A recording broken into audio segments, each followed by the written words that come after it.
I feel this everywhere I go online. I do not feel like there is a place on the internet right now that is being optimized for civil and respectful discussion and debate. I feel like it is all rage bait. How did this come together? I mean, it was just so unusual for a foreign leader to be channeling money to the family of a top White House advisor. I mean, that's just not the sort of thing that happens in the United States. They want their own staff writers to use AI to create the first drafts of stories, but if freelancers use AI to submit fake stories, that will apparently not be okay. Oh, that's very stupid. The whole thing, this whole thing, we're just sort of in stupid town right now.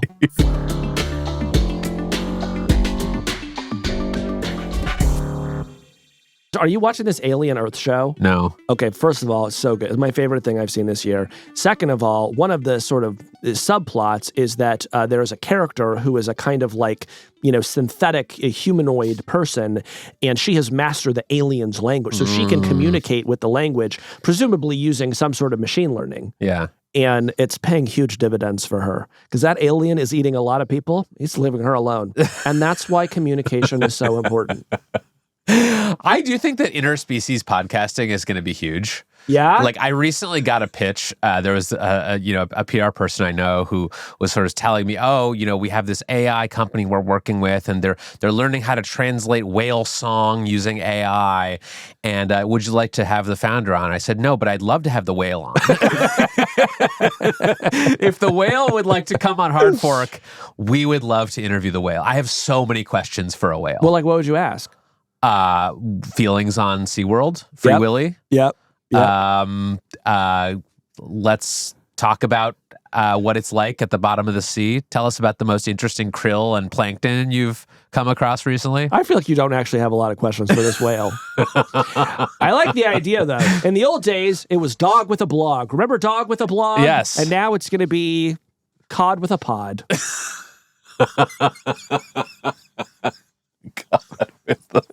Did you just come up with that? Yeah. That's very good. Thank you. Yeah. Thank you. You can interview the whale. All right. I'm Kevin Roos, a tech columnist at the New York Times. I'm Casey Newton from Platformer. And this is Hard Fork. This week, our thoughts on the assassination of Charlie Kirk and the terrifying new reality of extremely online violence. Then, the Times' David Yaffe-Bellany joins us to unpack a blockbuster investigation into a $2 billion investment in Trump's crypto company and a controversial deal to send high-end AI chips to the Middle East. And finally, it's time for This Week in AI. Well, Casey, we're going to start the show on a more somber note than usual. Obviously, many of you, like us, have been reading about the assassination of Charlie Kirk, which happened while we were taping last week's episode, so we couldn't really get into it then. We also just didn't know a lot. But in the week or so since then, we have learned a lot more, and we've had a lot more time to think and reflect and try to figure out what, if anything, we could add to the conversation. So, Casey, we're going to talk a little bit about what we've been talking about amongst ourselves, what we're seeing, what we're thinking about, and some of the connections between these internet platforms that we talk about on the show and these violent events out in the physical world, and what, if anything, can be done about that. So, Casey, how are you doing? How are you feeling? What has your sort of reaction been to all of these events over the past week? Well, I think like a lot of people, I was horrified by the event itself and have continued to be horrified as further events have unfolded. I was not a close student of Charlie Kirk's work, but I know that he was a master of manipulating the platforms that I cover. And so over the past week, I have been thinking a lot about his relationship to the platforms, what has happened on platforms since his murder, and what it tells us about how media works in this moment and how politics and power work in this moment. Say more about that, because I share your sense that like Charlie Kirk is sort of wrapped up in the internet, and these were the platforms where he kind of made his reputation. Turning Point USA, the organization he started, was a major force in kind of early 2010s online activism, and did a lot of viral content, for lack of a better word. And that's sort of how he became famous, how he became who he was. It wasn't by running for office or going on CNN. It was by making videos and posting them online. Yeah, and specifically, I think he excelled at making what some of the platform nerds that I write about would call borderline content. So basically saying things that come right up to the line of breaking a platform's policy without quite going over. So for example, he speculated that vaccines may have killed more than 1 million people without backing that up. He said it was a mistake to pass the Civil Rights Act. He would criticize Jewish donors for funding, quote, radical open border neoliberal quasi-Marxist policies, and then reject claims he was being anti-Semitic. And maybe he wasn't, but over and over again, you see him flirting with this line. And the reason that that's important is because platforms love it when you flirt with the line. It turns out that the most compelling thing you can do on social media is to almost break a policy. And so that is one of the key methods that Charlie Kirk used to gain notoriety, prominence, and then eventually power and money. And he did it by mastering this particular technique. And the thing about this technique is that, as effective as it was for Charlie Kirk, I think it's really corrosive on our politics, because the more it succeeds, the more that when you open up TikTok or Instagram Reels, you're seeing something that is designed to upset you. It's designed to make you uncomfortable, to challenge you. And that kind of thing, which Charlie Kirk was so good at, is now kind of the way that a wide swath of our politics works. Yeah. I think that's a really good point. I remember this graph that Mark Zuckerberg once posted on his Facebook account. This was a much earlier version of Mark Zuckerberg, who, had not gone sort of, full MAGA yet. But he was sort of sharing some of his observations about the kind of content that worked on Facebook. And maybe we could, pull that graph up and put it in the show. But it basically showed that the closer you get to the line, no matter where the line is drawn, this was the interesting thing. It was like, no matter where a platform decides to draw the line and say this content is unacceptable, the closer you get to that line, the more engagement you get. And he was sharing this not as sort of a celebration of this phenomenon. He was just kind of like, look, this is what we observe happening on our platforms. And it didn't seem like he knew what to do about it then, and it doesn't seem like anyone knows what to do about it now. Well, what platforms said, and both Facebook at the time and YouTube said, was that they were going to downrank this kind of thing. They said, hey, we see you edgelords out there. We're not going to let you get away with this. So we're going to try to restrict the spread of this borderline content. But as we look at the media landscape today, Kevin, it's a lot of stuff that is just right on the border, right? It's stuff that you kind of can't believe that people are getting away with. So people are sort of always finding these new borders, and they're trying to exploit them. And they're not always political. I'm thinking about, you remember the milk crate challenge on TikTok? Yes. People are stacking up milk crates and then trying to walk across them, even though it's an incredibly rickety and dangerous structure. At the time, TikTok didn't have a policy for that. But then TikTok watched a bunch of, kids falling off milk crates, and they had to say, we're not going to promote this sort of thing anymore. So this is just the nature of platforms that are looking for the most engaging thing for you to look at. They're always going to be drawing your attention to something that is just on the brink of maybe not being okay. And in the wake of the Kirk assassination, Kevin, I've been struck by how it seems like the entire cultural moment just feels like so many people are making borderline content, right? It's people making edgy jokes online. Some of those people are being fired. Some are being celebrated. Some are getting, angry letters from politicians. And in a way, this whole thing, it would have been a perfect story for Charlie Kirk to comment on, right? And to say some really edgy things about. So you really cannot separate him from these platform dynamics that he mastered and are now the primary mechanism by which his death is being discussed. Yeah, I mean, unlike you, I have watched a lot of Charlie Kirk videos. A couple of years ago, I made a podcast called Rabbit Hole about sort of the world of online radicalization and extremism.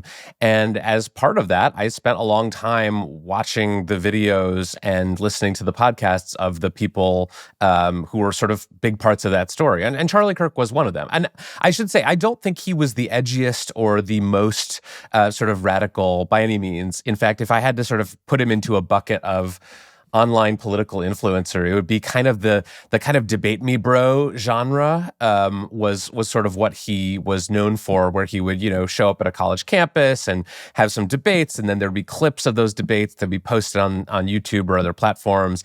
And sometimes the video title would be like, Charlie Kirk destroys liberal.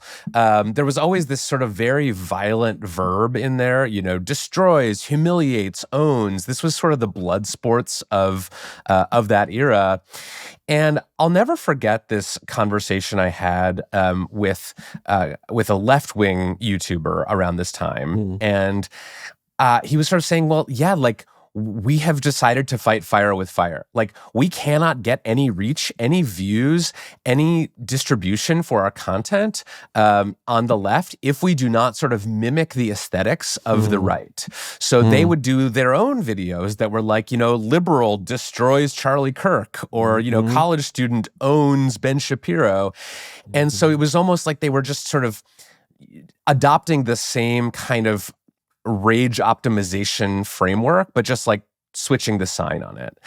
And that really struck me because it was like, I feel like the whole culture you're talking about now, like our whole society has kind of absorbed this optimization strategy. Like, we as a culture are optimizing for rage now. You see it on the social platforms. You see it from politicians getting, calling for revenge for the assassination of Charlie Kirk. You even see it in these kind of individual cases of people getting like extremely mad at, the person who made a joke about Charlie Kirk that was, edgy and tasteless, and gonna, report them to their employer and get them fired. It's all this sort of spectacle of rage, this culture of destroying and owning and humiliating. And I guess to me, what I've been feeling over the past week is that there just don't seem like a lot of checks on that. There don't seem like a lot of stabilizing forces right now. And the temperature of the internet and of our society feels really high right now. Yes, and I think it is particularly true on X. And I think it might be worth drawing a distinction between how X handled this situation and how the Twitter of old may have handled a similar kind of murder. In the old days of Twitter, when there was a very violent video that was spreading, you would have teams that would either try to take it down or to ensure that it was hidden behind a screen. And they would probably downrank it, try to ensure that it was not being recommended to people. Twitter was never perfect at that sort of thing. But there at the Twitter of old, there was an effort to try to prevent people who didn't want to see this content from seeing it. Of course, Twitter also banned some of the most aggressive and violent right-wing accounts, right? People who had posted really racist and inflammatory stuff, they all got banned.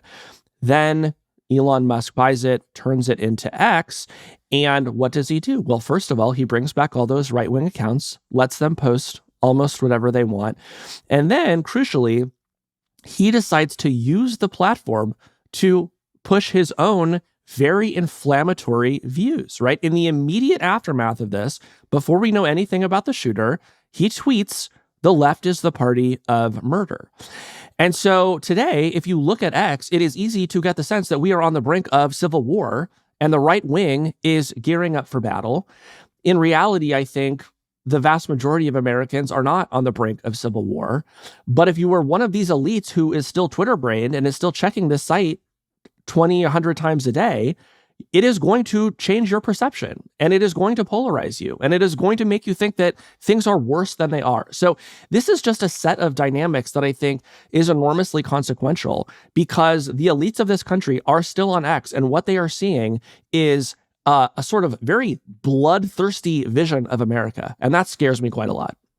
I don't know, man. Don't you feel like this is happening sort of on every platform? Don't you feel like the temperature is rising on Blue Sky and TikTok and Instagram? Like, I feel like this is broader than X to me. And obviously X is a particularly potent example of a platform that has shifted its policies and its approach to sort of borderline content. But I feel this everywhere I go online. I do not feel like there is a place on the internet right now that is being optimized for civil and respectful discussion and debate. I feel like it is all rage bait. I basically agree with you, but I do think it matters that the leader of one of the platforms is using his platform, where he has the largest audience of anyone on the platform, to promote these views as aggressively as he has been doing. But to your point, yes, like the broader dynamics do hold. If you go on Blue Sky, you will see a very angry version of the left. Now, for what it's worth,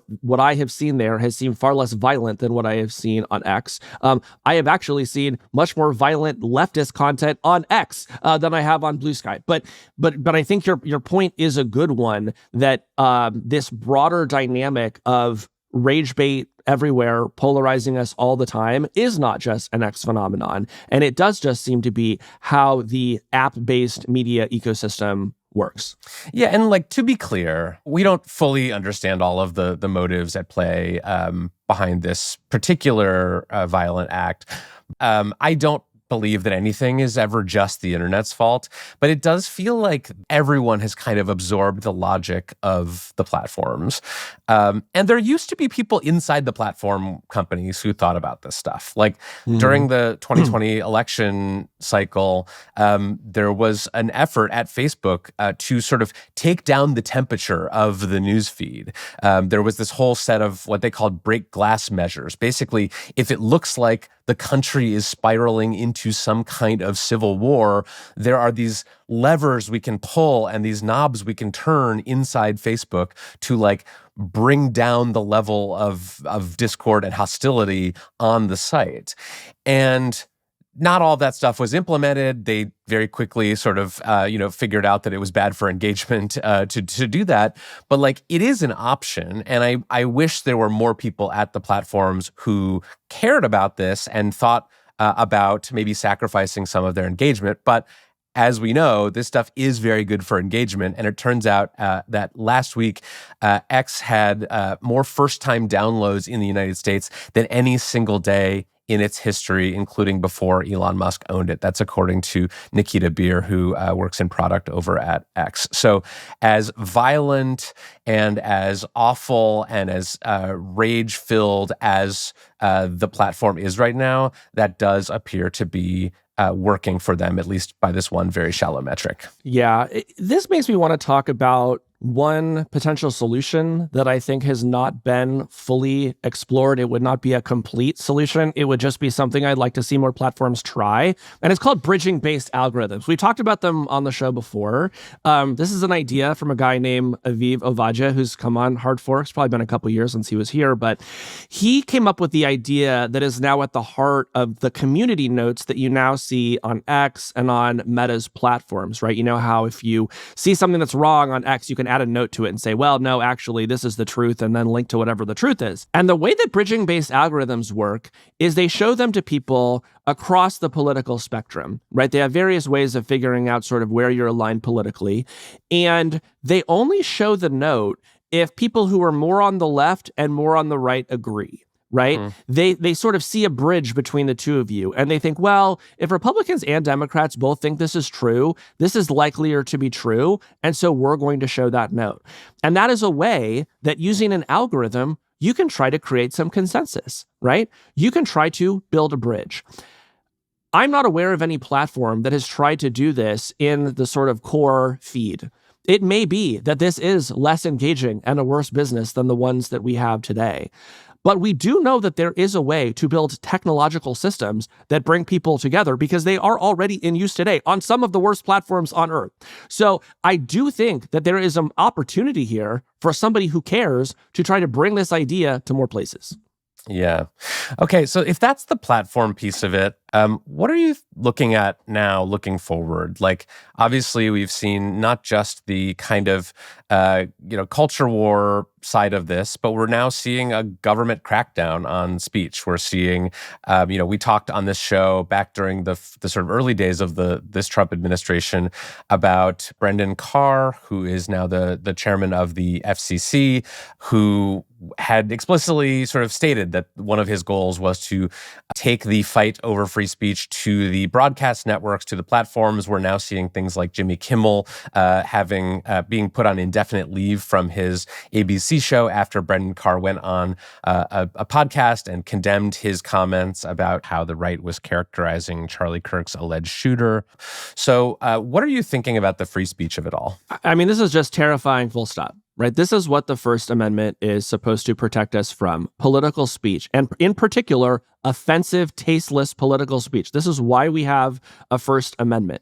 And over the past decade, I've watched Republican after Republican complain about policies on platforms that they felt did not enable the free speech to the degree that they thought they deserved it. Charlie Kirk himself was a big free speech warrior, and he was part of this culture war arguing that conservatives were being disadvantaged on these platforms. When the Trump administration retook power earlier this year, at first it was just essentially, let's make things fair and balanced. So we'll approve your media merger, but we're going to put some sort of minder at your company to make sure that you're not too mean to President Trump. That was already a bridge way too far for me. Now for the government to come in and to threaten individual broadcasters because of political speech that they made, that we're getting pretty close to as bad as it gets. So this is something that I think all Americans should be paying attention to, because trust me, you do not want to live in a country where you no longer have the First Amendment. Yeah, or to put it even finer point on it, I've seen a lot of people pointing out that, like, you really do not want to live in a country where the comedians on TV cannot make fun of the president. Like, Yeah. that is rarely a sign of a healthy democratic society. I also have been fascinated and disturbed about this whole sort of crowdsourced surveillance and snitching culture that the internet seems to have created. Like, I'm sure you saw this, but in the wake of the Charlie Kirk shooting, there were these kind of accounts that would signal boost, people reporting their Facebook friends, their neighbors, the people who, ran small businesses in their towns, saying, oh, this person made a tasteless joke. And then they would, get retweeted by libs of TikTok, or they'd send it to some, Charlie Kirk database that would sort of publish it. And people would sort of write letters to their employers urging them to be fired. And that's not new behavior. That has been happening since at least the mid 2010s with Gamergate. But this kind of incentive structure where social media and these sort of influencers are incentivizing regular people to sort of engage in this kind of surveillance and reporting. I have seen that before, but I have not seen it at this scale in this organized a manner. So I wonder what you make of that. I mean, to me, this is just another platform incentives thing, right? This kind of surveillance and doxing is essentially a kind of video game that you can play on X. And people like to play video games, right? And because you're playing with people's real lives, it feels really edgy and cool and fun for those who are participating in this. And, candidly, part of this is the flip side of free speech, right? It's like, if you want to say that people have the right to express themselves online, one thing that they can express is, this person made a tasteless joke and I think that they can lose their job. I'm willing to accept that as a fact of life, as long as I still get to engage in political speech. You know what I mean? And so I think we also need to start thinking about what kind of trade-offs we want to have in a world where these platforms are mediating so much of our reality. Yeah, I think that's right. I just wish I felt like there was any stabilizing force, anyone in any position of power right now who could sort of take down the temperature, turn down the knobs, sort of encourage people to like take a deep breath, either sort of, literally or spiritually. And like, I am feeling very anxious. I've just noticed my anxiety over the past week has really gone through the roof. And I think it's because I feel this sort of ambient rising of rage in our society. And I want it to stop. I want people to take a deep breath. People should absolutely take a deep breath. I would say if you're looking for reasons of optimism, we are now a week out from this shooting. There have not been huge upsurges of violence across the country. I think people are very sad. They're very anxious about the future. But so far, they're not taking to the streets with guns. And I think that speaks to the fact that the vast majority of Americans do not want to participate in a violent cultural war with people who disagree with them. And that when we get most of our information from platforms, we are always at risk of forgetting that, because on a platform, it always looks like civil war is about to break out. So if nothing else, I think this is a moment for all of us to think about our media diets, think about the way that whatever media we're consuming is manipulating our emotions, and then deciding if we want to make a change there, right? Because perception can become reality in too many cases. And it just might be a moment to find something a little bit calmer to help you understand what's going on in the world. For example, a podcast hosted by two friends who mostly like to tell jokes about technology companies. Just throwing that out there. I mean, you're joking, but I am thinking about our role in this moment and what we do. And I want to continue to encourage people to look around, to touch grass, to not just see the world through this kind of refracted funhouse mirror of social media, because I think when you do that, it leads to some really dark places. Wow, I couldn't help but end this one on a dark note. Sorry, it's where my head's at. I know. I brought it to such a nice place. And then I know, and then I brought it back down into hell. I'm sorry. I'm sorry. Let's talk about something else. Well, Casey, when we come back, we're going to talk with David Yaffe-Bellany about a new blockbuster investigation into the Trump administration's deals in AI and crypto, two subjects we love.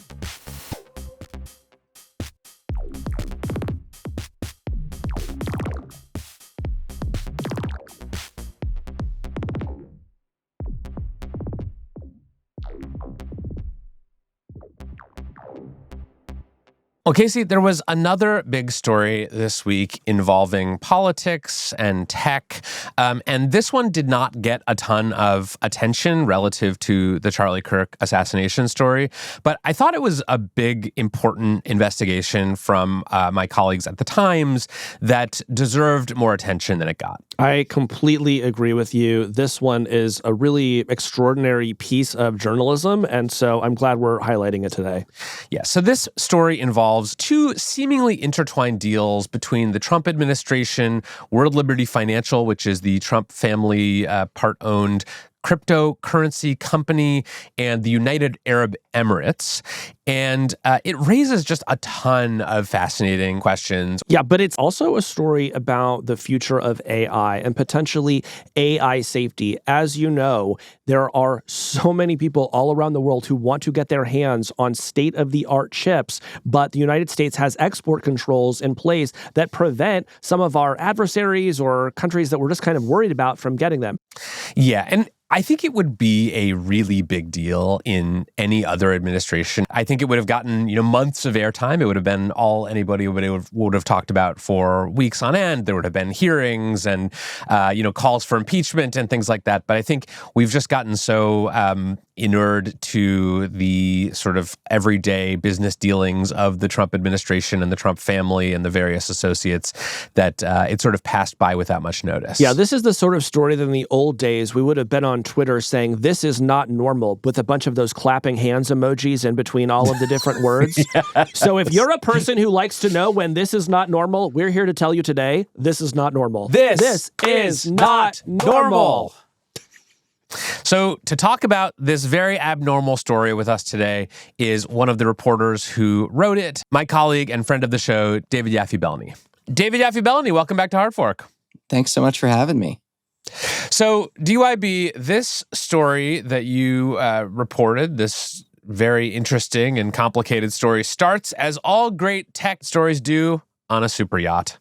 Specifically, a super yacht off the coast of Sardinia, where you wrote about a meeting that took place this summer between the owner of the yacht, a man named Sheikh Tahnoon bin Zayed Al Nahyan, a member of the ruling family of the United Arab Emirates, and Steve Witkoff, President Trump's envoy to the Middle East. Now, before we get into the contents of this meeting, I have to ask DYB, what is a super yacht? What makes it different than a regular yacht? And how can I get invited on one? Doesn't it just have guacamole and sour cream? Well, did you guys read that New Yorker story from a few years ago, the haves and the have-yachts? That's very good. That's my main reference point for all yacht-related questions. And I believe that there are actually very formal distinctions between yachts, super yachts, and mega yachts. And that it has to do with the length of the vessel. But clearly you guys aren't spending a lot of time on the coast. It wasn't about the length of the vessel, but how you use it. It's about the motion of the ocean. That's right. Anyway, we're getting off track here. Okay, so DYB, let's talk about this meeting. What were Sheikh Tahnoon and Steve Witkoff there on this yacht to discuss?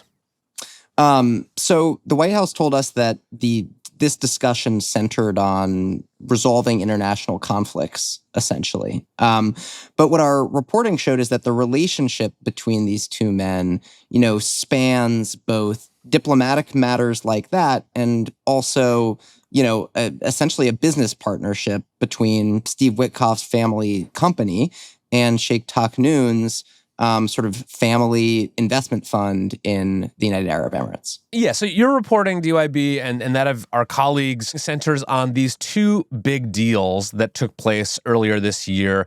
Tell us about these deals. So one deal involved crypto. The other deal involved artificial intelligence. The first deal, which is the crypto deal, the parties to that were World Liberty Financial, the Trump and Witkoff family crypto company, and an investment firm in the United Arab Emirates called MGX, which is essentially owned, run by the royal family of the Emirates. And the deal was that MGX would use the World Liberty Financial stablecoin to make a $2 billion investment in another party to this transaction, Binance, the big crypto exchange. And this was a huge deal for World Liberty because the company is trying to get traction for its stablecoin. And as you guys know, the way stablecoins work is, if somebody is using the coin, then there are deposits backing it up, and the issuer of the coin can invest those deposits in ways that generate a yield, and it's a very profitable business in the crypto world. So that was the first of these two deals. You suggest in your story that just by getting that $2 billion infusion of cash, that World Liberty will likely be able to make tens of millions of dollars in sort of interest. Yes, exactly. And companies like Circle and Tether in the crypto world have found this business model is really profitable and frankly not that complicated. You just kind of sit on these deposits. You can invest them in fairly safe ways to generate a big return if the principal is large enough, which in this case it was $2 billion. So tell us about deal two. So deal number two is the artificial intelligence deal, and this is a tentative agreement between the United States and the Emirates for the U.S. to allow the export of American-made chips to the U.A.E. These are, the most valuable, powerful chips that, fuel AI. They're developed by NVIDIA. And, without them, you can't really become sort of a tech powerhouse in the way that the U.A.E. wants to be. And, the Emirates has been trying to get access to these chips for years and years. And the issue has always been that U.S. national security officials worried that if we give these chips to the U.A.E., then they'll end up in the hands of China because there are really tight ties between those countries. Tell us about some of those ties. Joint military exercises, technology sharing agreements. At the center of this is G42, which is another kind of Emirati tech firm, also run by Sheikh Tahnoon. And so yeah, the fact that the Emirates is getting these chips was a big deal, and not necessarily an inevitability, given the posture of the Trump administration toward China, and given the resistance in the Biden administration toward kind of giving free access to these chips. And there was resistance in the Trump administration as well to giving the UAE those chips. Is that right? Absolutely. This is something that we found in our reporting, that there were disputes within the White House and people who were very concerned about the national security implications of allowing access to these chips. I should be clear, this is like a preliminary agreement, and there might be new security guarantees that are built in when those chips actually leave the U.S. and go to the UAE. But at the moment, there are definitely kind of concerns from some people in that national security community. Right. So, David, let me just repeat back what I think I heard from you describing these two deals, and maybe drawing some lines that maybe are suggested but not explicitly said in your reporting. So correct me if I get any of this wrong. The UAE wants to be a global player in AI. They look at this technology, they say, we want to be one of the countries that's developing these sort of frontier models. But it has a problem. It can't get the chips that it needs to run these powerful models, because under the Biden administration, the export of the most powerful NVIDIA chips was limited to the US and its allies. And the UAE, while technically, not an adversary of the United States, also does some stuff with China. And so people worried that maybe they would send some chips to the UAE and China would get access to them. So the UAE can't get all of the chips they want.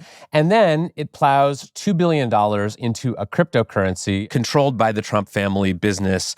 And around the time of that deal, the Trump administration changed its posture about chips, rolled back some of these restrictions, at least in a tentative agreement, fired we'll get to this, but fired the main guy who was sort of advocating for these export controls, and kind of lets the chips flow to the UAE as they had wanted. Am I missing anything important? I mean, I would say that the main thing that we kind of say in our story, and that is important to understand, is that we did not find evidence of a kind of direct quid pro quo here. What the story basically shows is that these two deals involved many of the same people. They were negotiated in roughly the same time period, and they were interconnected in ways that people weren't aware of when these sort of back-to-back announcements happened in May. I'll give you an example of that from our reporting. An employee at G42, the big Emirati tech firm that wanted the chips, was simultaneously working for that firm and for World Liberty Financial at the same time while all of this was going on. And so, you see this sort of intermingling, and it raises all sorts of concerns about ethics rules, conflicts of interest, whether U.S. interests are being subordinated, to the kind of commercial priorities of the Emiratis and the families of the people in the Trump administration. All of that is at play in our story, but we certainly can't say that there was, an explicit quid pro quo. You can't say that, but I mean, just this character of Steve Witkoff, who is President Trump's envoy to the Middle East, this longtime golf buddy and friend of Trump's. At the same time, he is the envoy to the Middle East, where he is supposed to be representing America's interests. He is also a co-founder of World Liberty Financial, which is about to reap the rewards of this $2 billion investment. Is that right? Yeah, absolutely. And, still has a financial interest in World Liberty, even now. I mean, his financial disclosure form was released just a couple of days before the story came out, and it showed that he still has an interest in World Liberty, despite statements by World Liberty that he was going to divest. We were told he's still in the process of divesting.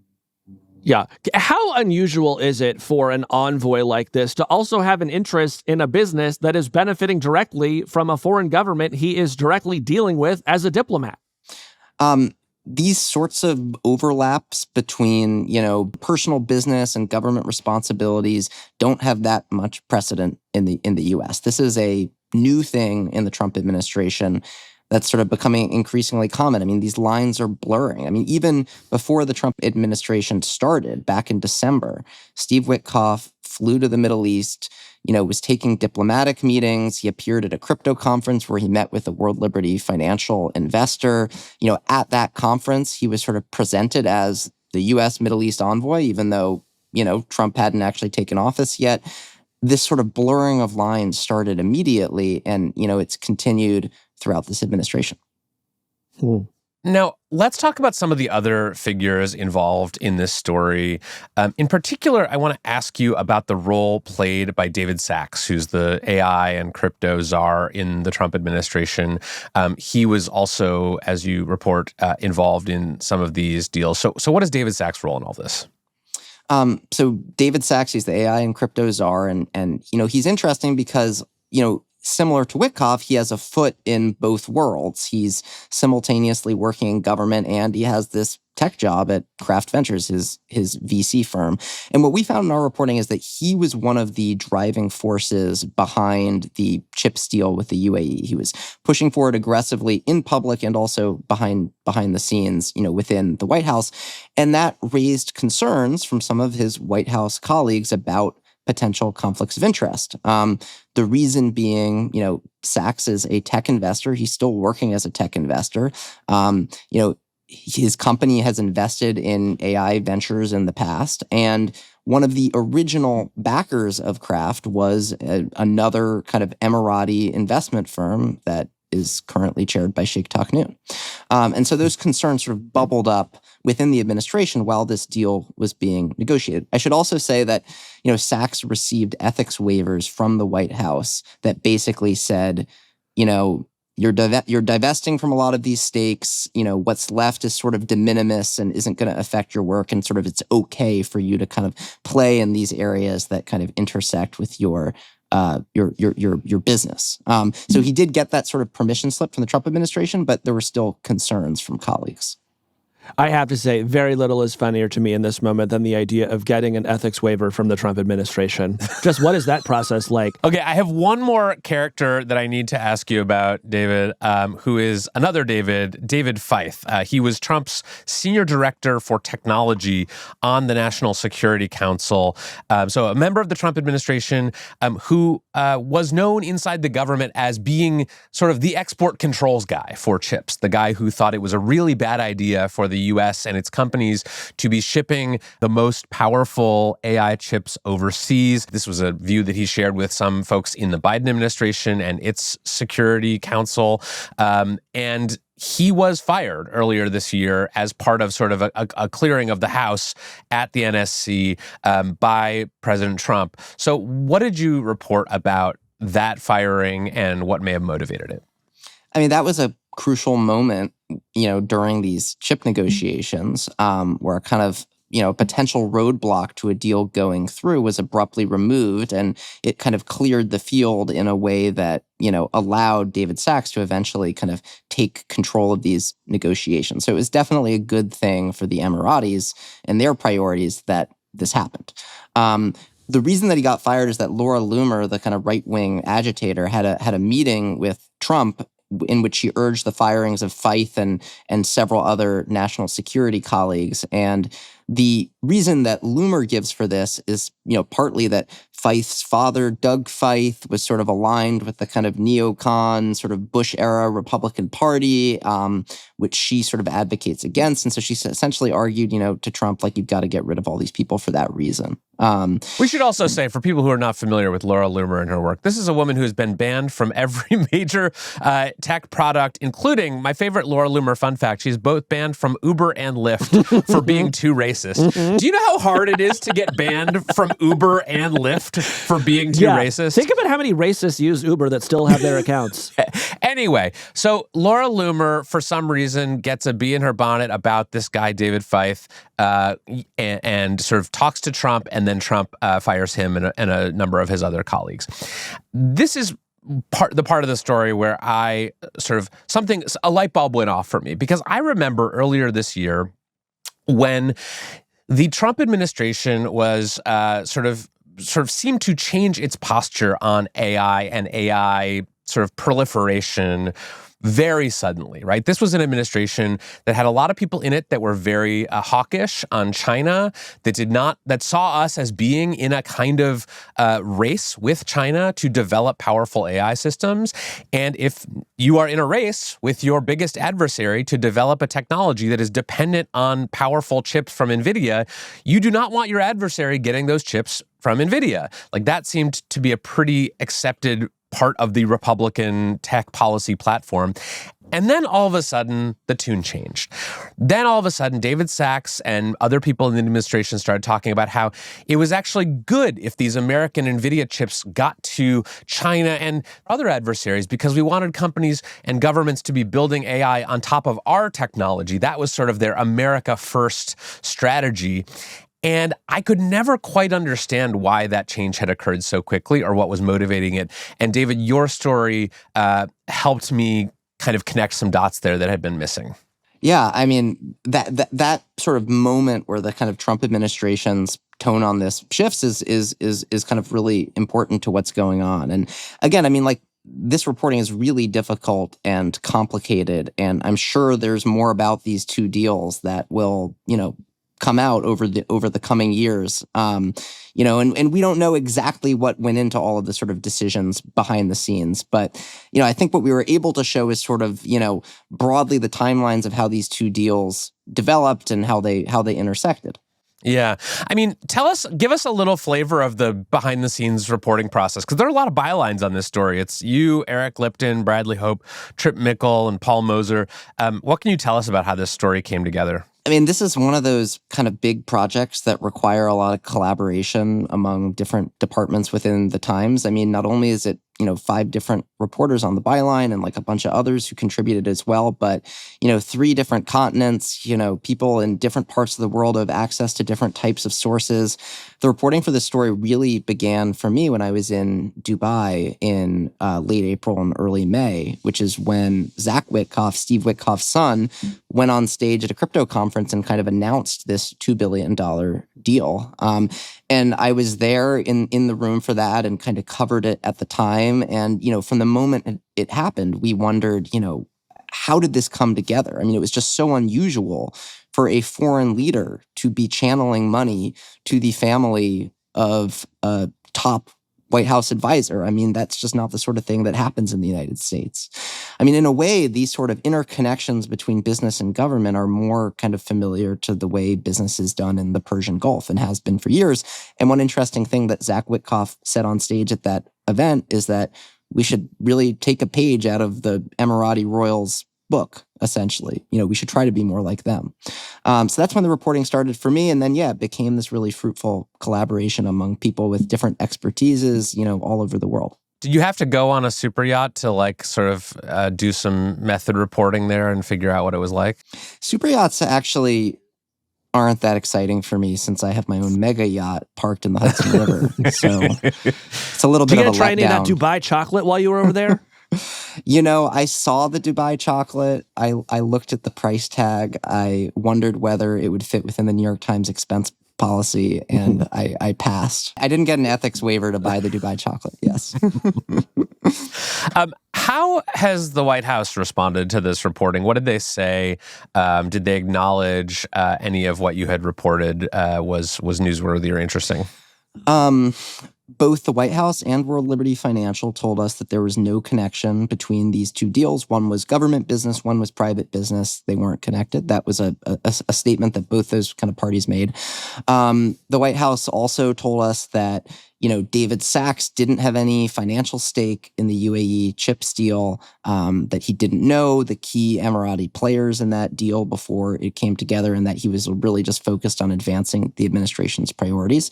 And then the White House also told us that Steve Witkoff is, working with ethics lawyers to make sure that he is in compliance with all the relevant rules, and that he's still in the process of divesting 8 months into the administration. So that was kind of basically the response. And I should say, the Emiratis also told us that, G42 spokesman said that, they have protocols to protect against conflicts of interest and that type of thing. Right. So let's kind of take a step back from this and zoom out a little bit.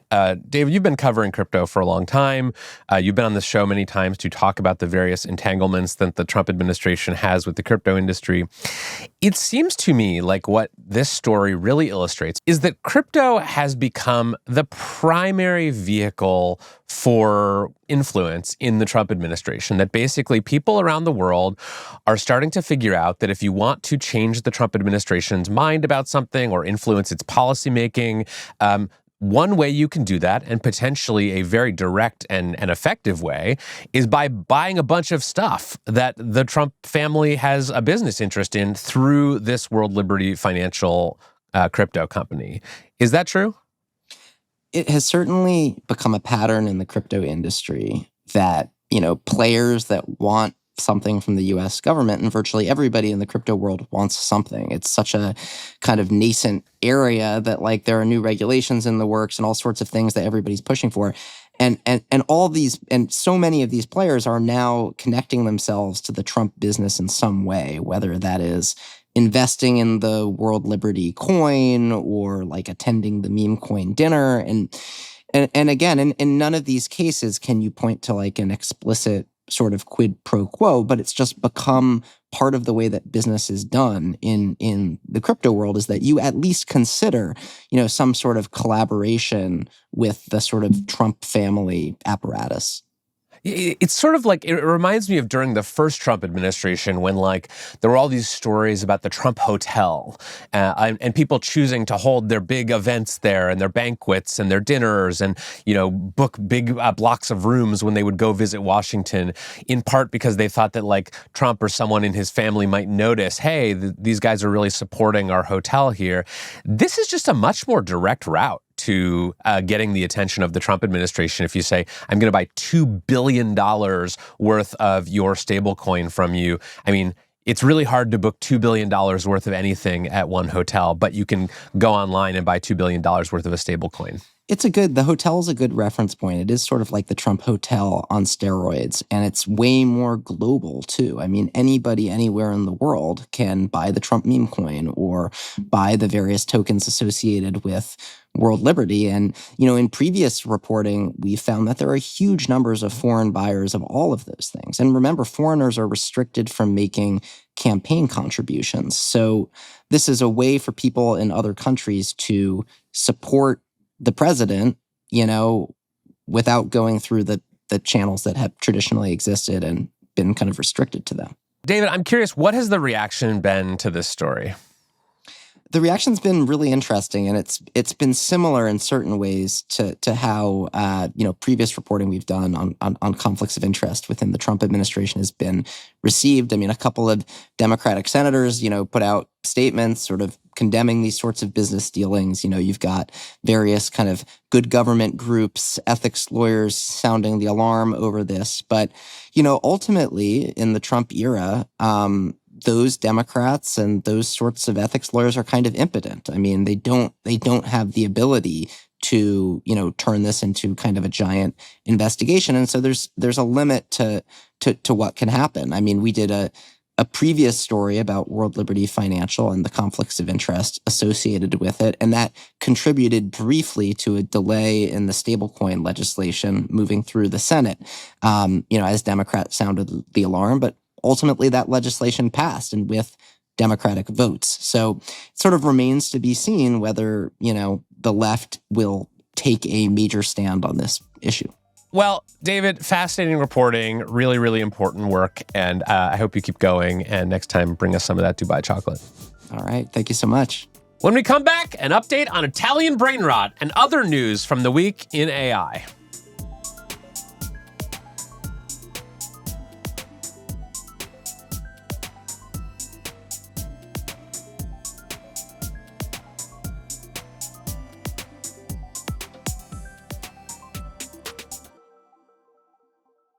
Well, Casey, that's enough politics for today because as with every week, seemingly, it has been a huge week in AI.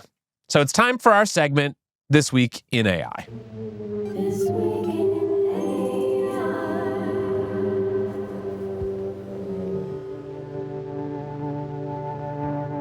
AI. Now, before we get into the big AI news of the week, let's hit our disclosures. I work at the New York Times, which is suing OpenAI and Microsoft for copyright infringement. Yes, and this week in Boyfriends, my boyfriend works at Anthropic.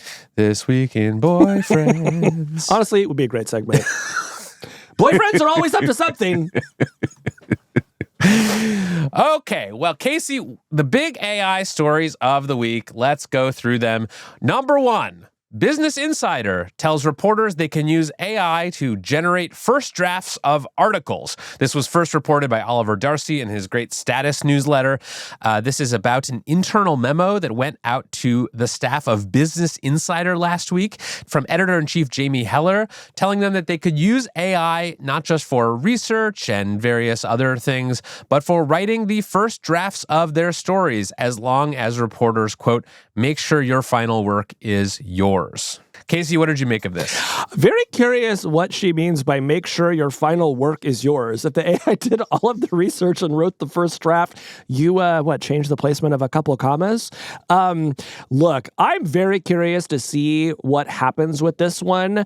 The cynic in me suspects that this sort of thing is going to become a lot more common. And as AI writing tools improve, I think more reporters are going to feel like maybe I should let it take a stab at a first draft. I should say for myself, I do use AI systems to edit my copy. So not to do the writing, but to catch the typos and some of the factual errors. So there is kind of a spectrum of what I think you and I think is like okay right now. This goes further than I would, but this just seems like one of those frontiers that keeps advancing, and before long, a lot of other folks are going to do it. Right now, I think that letting reporters draft the first versions of their articles with AI is actually kind of risky from like a reputational standpoint, because look, the AI writing still has sort of various stylistic flaws in it. You can kind of tell when you're looking at something. I can always tell. I don't think you can always tell, but I think you can sometimes tell. And I think that's a big problem, because if readers start to sort of find evidence of AI generated content on your website, I think they're just going to start losing respect for you as a publication. Yeah. But I think probably at some point the writing will get good, and then we won't be able to tell anymore. And I think this will just sort of become part of the background noise of the internet. I don't know. If you're a reporter and you start doing this, I think you have to ask yourself the question, am I participating in the automation away of my own job, right? There is not that far of a bridge from AI is writing the first draft of my story to AI just has the job that I used to have. So this is Business Insider's playing with fire. Well, it's really interesting. The Business Insider in particular is the outlet that's sort of pushing the vanguard here. Business Insider and several other publications had to take down articles from their sites earlier this year when it was discovered that they had published sort of fabricated stories that supposedly came from a freelancer who had generated them using AI. So they want their own staff writers to use AI to create the first drafts of stories, but if freelancers use AI to submit fake stories, that will apparently not be okay. Oh, that's very stupid. The whole thing, this whole thing, we're just sort of in stupid town right now. Well, Casey, to continue on the theme of AI and media, I want to bring you the next story this week in AI, which is about Penske. Penske, the parent company behind Rolling Stone and The Hollywood Reporter, is suing Google over its AI overviews. The company says that Google is illegally using its reporting in the AI-generated summaries, and as a result is depressing its online traffic. Penske claims in the suit that revenue from affiliate links, that's the kind of e-commerce link that supports a lot of the sort of websites that recommend products online.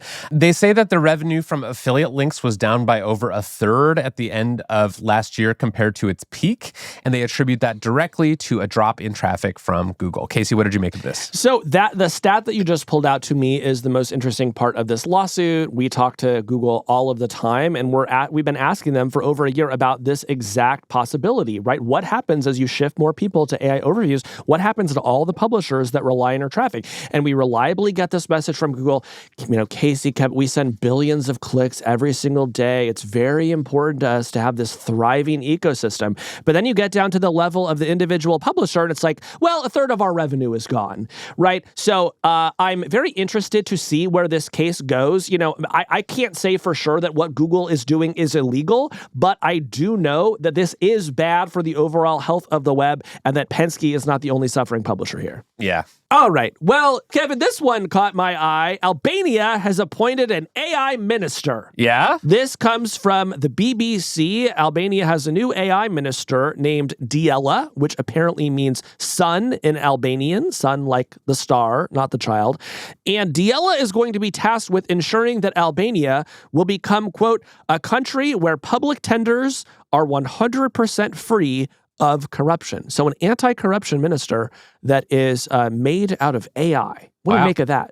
Well, I was going to say that sounds like a terrible idea, but after the story we just heard from David Yaffe-Bellany, I'm ready to replace all of our ministers with AI too. I do think that like ChatGPT in general has a stronger moral compass than some of the people now running the U.S. government. I'll say that. No, I mean, look, this is one where I think AI can be useful for a lot of things. I'm not sure it's quite good enough yet to put into a role monitoring public corruption. Totally. I mean, do you remember when we had that guy on who ran for, what was it, mayor? Using AI? Yeah. And he was just kind of going to be the human face of the chatbot and like, you know, do all of the votes that the chatbot recommended and sort of, you know, put into place the policies that the chatbot suggested. I think there's probably some meaningful percentage of lawmakers today who are using ChatGPT to help them decide what to vote on and how to vote and, you know, how to run their piece of the government. And so, yeah, I think it is inevitable that someone will just say, let's cut out the middleman and just put the AI in power directly. Well, at least in this case, do you know who I would have put in charge of overseeing corruption in Albania? Who? A person of prominent Albanian heritage, Dua Lipa. Really? I think she would have done a great I didn't job. realize she's Albanian. Yeah, absolutely. I think she would have done a great job. All right. What else is in the news, Kevin? Well, our next story comes to us from the world of Roblox. That is, of course, the hit game creation platform where, according to several accounts that track Roblox activity on X, a new game recently broke the all-time record for most concurrent players on the platform. Something like 23.4 million people were simultaneously playing a game based off the viral AI sensation of Italian brain rot. Italian brain rot, I think one of our favorite finds of the year, and you're telling me it's a video game now. Yes, so this game, which I guess you can build games inside Roblox, I'm not myself a big Roblox user, is called Steal a Brain Rot. And I did spend some time on YouTube trying to understand this phenomenon. Yesterday, I watched a video about a guy who spent 24 hours playing Steal a Brain Rot inside Roblox. That sounds good for you. Yes. The video, thankfully, was not 24 hours long. But basically, this is a video game that users of Roblox, or one user in particular, has created where you kind of just go around stealing people's characters from the Italian brain rot franchise, which, as you will remember, as you introduced me to earlier this year, was created on TikTok as kind of a self-referential form of Zoomer humor. So is this kind of a like play on Pokemon, except instead of stealing Bulbasaur, you're stealing Tung Tung Tung Sahur and Ballerina Cappuccina? Yes, you can go around, you can buy various characters with your Robux, you can buy a Nubini Pizzanini and use it to do various things. You can then go around stealing other people's characters that they've bought. This has become a huge sensation. I mean, 23.4 million people is massive. And I think this is a phenomenon that is essentially invisible to people who are over the age of 18. But if you are a teenager, this has been a very big deal. And I think it goes to one of the things that you've been saying on this show for a while now, which is that there is just a generation of people who love AI-generated content, who are not bothered at all by any of the moral or ethical or copyright concerns, who are just like, yes, I love Bananini Chimpanini or whatever. Kevin, it's Chimpanzini Bananini. Please show some respect. And I am going to devote many hours of my life to playing a video game in Roblox inspired by these characters. Very interesting. We'll have to give that a shot. I have one other wrinkle to bring you. This is a late-breaking wrinkle in this story, which is that apparently the Tung Tung Tung Sahur character has disappeared from the Roblox game due to a copyright dispute. Really? Who owns the copyright on Tung Tung Tung Sahur? Is he part of the Marvel Cinematic Universe now? Well, according to Dexerto, this character was removed from the game by an agency representing the creator Noxasht, who claimed that the Steal a Brainrot developer Sammy pulled the character while legal discussions over licensing were ongoing. Wow, what more iconic move could you make than literally stealing Italian brain rot from the Steal an Italian Brain Rot game? I think that person won the game, I have to say. Congratulations. Kevin, here's a more serious one I'm curious to get your thoughts on. OpenAI is launching a new ChatGPT experience for teens. So over recent weeks, as we've talked about on the show, there has been more scrutiny of OpenAI over the way that younger and more vulnerable people are using the platform. Some of those people have died by suicide. There was a hearing in the Senate about these issues this week. On Tuesday, OpenAI said it's building a system that will try to identify users who are under 18 and will give them a more limited version of ChatGPT that will block graphic sexual content and in rare cases potentially involve law enforcement. So what did you make of this story when you saw it? Yeah, I thought this was largely a positive development. Like, I am very worried about the increasing frequency with which young people especially are using these chatbots as sort of emotional support companions, are forming these intimate relationships with them. And as we've discussed, like for some set of them, this does really appear to be taking a toll on their mental health. So I am all in favor of OpenAI doing what it can to determine which of its users are under 18 and to give those users a different experience. They also have been under some pressure. Last Thursday, the FTC launched an inquiry into these AI chatbots, including OpenAI's, and the company is also facing a lawsuit from the family of Adam Rain, a 16-year-old boy who died by suicide after talking with ChatGPT. So this did not come out of nowhere. They have been under a lot of pressure to do something for their younger users, but I think this is probably a good and overdue step. Yeah, I agree with that. At the same time, I worry that this truly is not going to be enough. You know, right now, I think one reason why younger people and vulnerable people are sharing their most intimate thoughts with ChatGPT is because they're confident that those communications are private. Now that they know that those could potentially be shared with your parents, with law enforcement, my guess is those teens and vulnerable people are simply going to go elsewhere. They're going to go to other platforms that don't have those same protections. So while I agree with you, I think this is the right thing for OpenAI to do. I think we need to look around the industry at platforms that do not have these protections and ask them, well, what are you going to do? And even after all of them do it, there's the risk that teenagers and vulnerable people are just going to start talking to large language models that live on their laptops that don't communicate with anyone, right? So the horses are sort of out of the barn here in a way that makes me nervous, but I am happy to see at least one company doing something about it.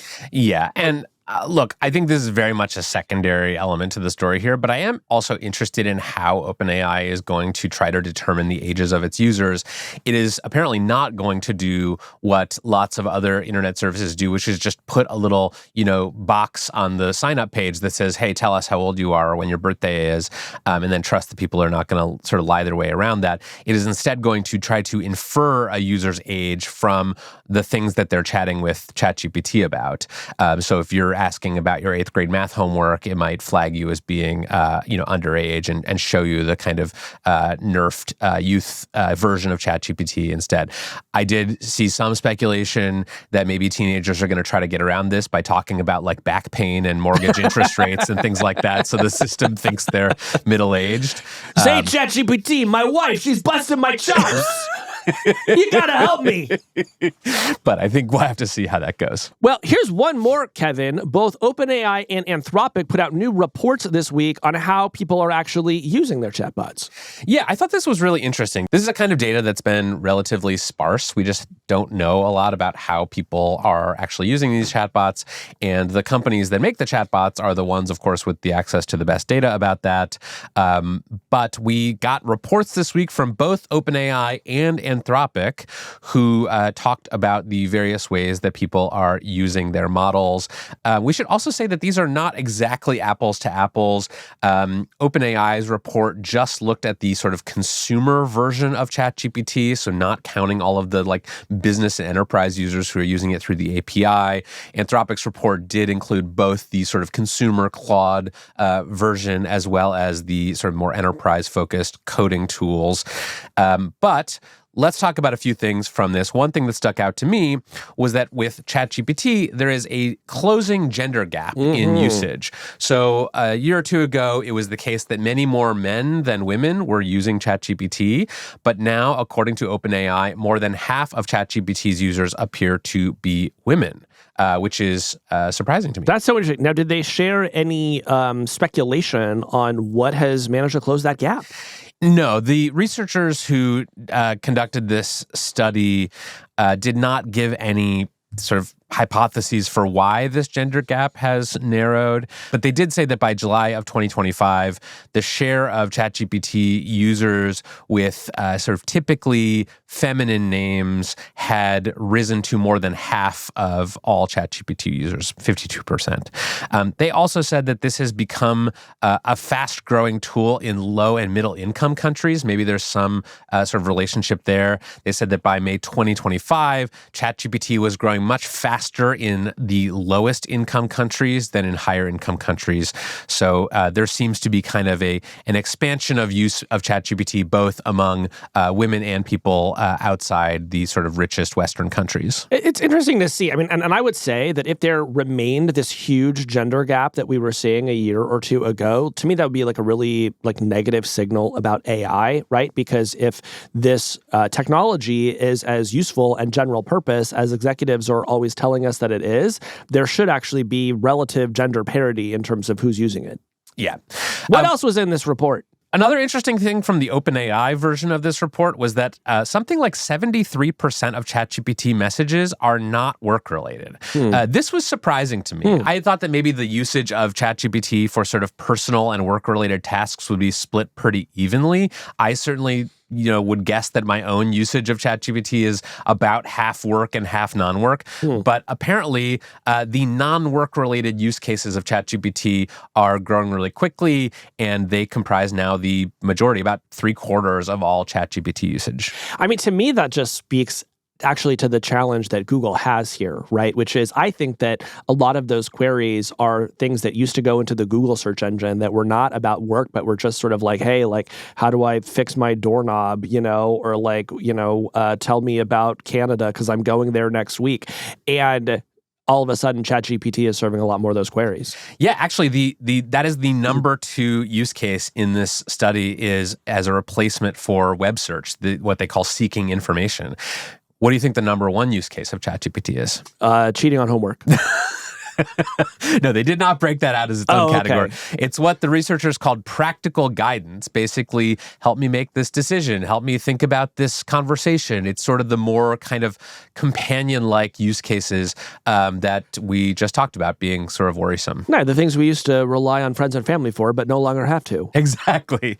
So that's the OpenAI report. The Anthropic report emphasized something totally different. They found that adoption of Claude was being driven primarily by coding and what they called automation usage patterns in businesses using Claude through the API.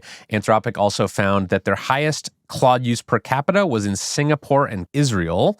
And within the US, the leading per capita users of Claude were not in California or New York, as you might expect, but in Washington, D.C.